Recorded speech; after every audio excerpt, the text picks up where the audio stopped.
በማይመለከተን ነገሮች አንግባ። ያንንም ስንመለከት ይህንንም ስንጠየቅ ይህንም ካልተረዳው ባልን ቁጥር ሳናስበው ሐሜተኛ እንሆናለን።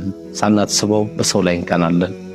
ሳናስበው የሰው ስም ካልተነሳ ውስጣችን አይረካም። የዛን የውሻ ባለቤት ታሪክ አናውቀውም እንዴ? ውሻውን እየተከተለ የሄደው ባለቤት ሰውየው እቅዱ ወይም ፍላጎቱ ወንድሙ ጋር መድረስ ነው። መንገዳቸው የ30 ደቂቃ መንገድ ነው። በዛ መንገድ ላይ ወንድሙ ጋር ለመድረስ ሲሄድ ወንድሙ ውሻው እዛም የድመት ድምጽ ሲሰማ ይጮሃል፣ እዚህም የውሻ ድምጽ ሲሰማ ይጮሃል። እዛም የሆነ ነገር ሲያገኝ ሰዓት ይፈጃል። በዚህ መልኩ እየተከታተሉ መንገድ በሚሄዱበት ጊዜ ወንድምየው ጋር ወንድሙ ይደርሳል። ሲደርስ ወንድምየው በጣም በመገረም የተነሳ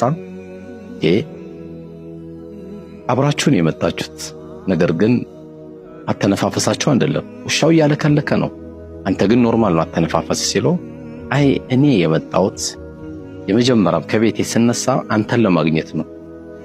ውሻው ግን ድመትም ሲያዳምጥ ውሻንም ሲያዳምጥ እዛም ሲጨው እዚህም ሲጨው ለዚህ ነው የደከመዋል።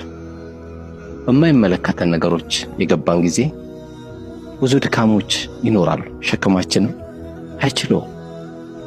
በማይመለከተን ጊዜ የገባን ጊዜ የልብ ሰላምም እናገኛለን። በማይመለከተን ነገር አንግባ።